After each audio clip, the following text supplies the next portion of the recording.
മോനെ, ആരാ? ഞാനാ മോനെ. ഞാനെന്ന് വെച്ചാൽ ഇവിടെ ആരെയും കാണുന്നില്ലല്ലോ. ഞാനാ, അമ്മയാ മോനെ.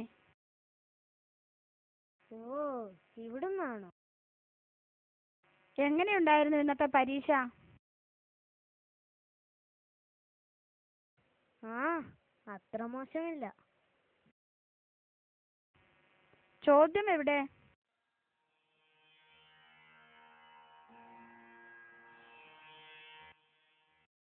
എന്നെ കുറിച്ച് ഒരു ചോദ്യമുണ്ടായിരുന്നല്ലോ, എന്റെ സ്വപ്നം എന്താണെന്ന്. മോൻ ആ ചോദ്യത്തിന് എന്താ ഉത്തരം നൽകിയത്? അത് ഞാൻ എഴുതിയില്ല. എനിക്കതറിയില്ല. പറയൂ, എന്താ അമ്മയുടെ സ്വപ്നം? എനിക്കറിയാനാ. എന്റെ സ്വപ്നത്തെക്കുറിച്ച് എല്ലാവരും ചിന്തിക്കുന്നു, എന്നാൽ എന്നെക്കുറിച്ച് ആരും ചിന്തിക്കുന്നില്ല.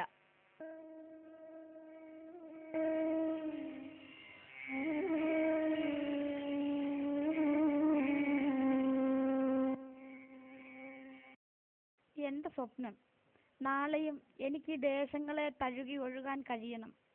എന്റെ ശരീരത്തെ ഇക്കിളിപ്പെടുത്തുന്ന മത്സ്യസന്താനങ്ങൾക്ക് അഭയമായി, വിവിധ സസ്യജാലങ്ങൾക്ക് ജീവോപാധിയായി, നാടിന്റെ ഐശ്വര്യത്തിന്റെ ഹേതുവായി എനിക്കങ്ങനെ കളകളാ ചിരിച്ചുകൊണ്ട് നാളെയും ഒഴുകണം. നാളെയോ? ഇതെന്താ, ഇന്ന് പുഴ വറ്റിപ്പോകുമോ? നാളെ എന്ന് പറഞ്ഞാൽ അതിനധികം താമസമില്ല കുട്ടി. എന്നിലെ ജീവൻ അപഹരിക്കാൻ കഴുകൻ കണ്ണുകൾ എന്നും വരാറുണ്ട്.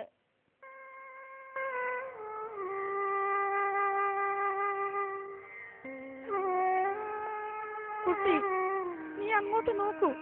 ആ കൂട്ടി വെച്ചിരിക്കുന്ന മണൽക്കൂന എന്റെ വരാൻ പോകുന്ന ശവകുടീരമാണ്. ഓരോ മണൽത്തരയിലും ഞാൻ എന്റെ മരണം കാണുന്നു. മണൽ വാരിയാൽ എന്താ സംഭവിക്കുക? മണൽ വാരിയാൽ കരയിടിഞ്ഞ് ഞാൻ ഇല്ലാതാകും. പണ്ട് സ്കൂളിൽ മണൽ വാരൽ നിരോധിക്കണമെന്ന ആശയവുമായി അനിൽ സാറിന്റെ നേതൃത്വത്തിൽ ജാഥയും മുദ്രാവാക്യവും എല്ലാം വിളിച്ചിരുന്നു. അന്ന് എനിക്കതിന്റെ അർത്ഥവും വ്യാപ്തിയും അറിയില്ലായിരുന്നു. പക്ഷേ ഇന്ന് ഞാൻ അറിയുന്നു. ഈ അമ്മയുടെ വിഷമം, ഇത് ഈ നാടിന്റെ സങ്കടമാണ്, സംസ്കാരത്തിന്മേലുള്ള വെല്ലുവിളിയാണ്. ഇനി അമ്മയ്ക്ക് സന്തോഷിക്കാമല്ലോ, സർക്കാർ മണൽ വാരൽ നിയന്ത്രണം ഏർപ്പെടുത്തിയിട്ടുണ്ടല്ലോ. പിന്നെന്താ? എനിക്കിതിൽ വിശ്വാസമില്ല കുട്ടി. സ്വാർത്ഥ മനുഷ്യർക്ക് മുന്നിൽ ഈ നിയമങ്ങൾക്ക് എന്താ വില? ആ കാണുന്ന കൂറ്റൻ കെട്ടിടങ്ങൾ, മോൻ അത് കണ്ടില്ലേ? അവ എന്നെ നോക്കി ചിരിക്കുന്നത്. അവയ്ക്ക് വളരാൻ എന്റെ രക്തം ഇനിയും ആവശ്യമാണ്.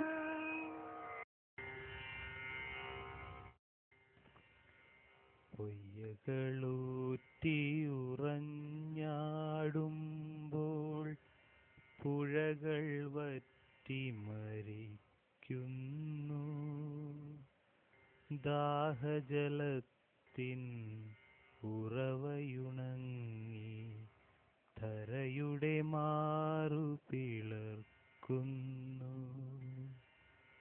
ചിറ്റോളങ്ങൾ നിലയ്ക്കും മനസ്സിൽ ദുരയുടെ നീർക്കെട്ടുറയുമ്പോൾ കനലുകൾ കത്തിക്കാളും ചുറ്റും ചിതയുടെ നാമ്പ് മുളയ്ക്കുന്നു. മാനക്കേടിൻ അതിരുകളില്ല, വസ്ത്രാക്ഷേപം തുടരുമ്പോൾ നാണം കെട്ടു നടക്കാനിനിയും പുഴയുടെ തീരവുമില്ല.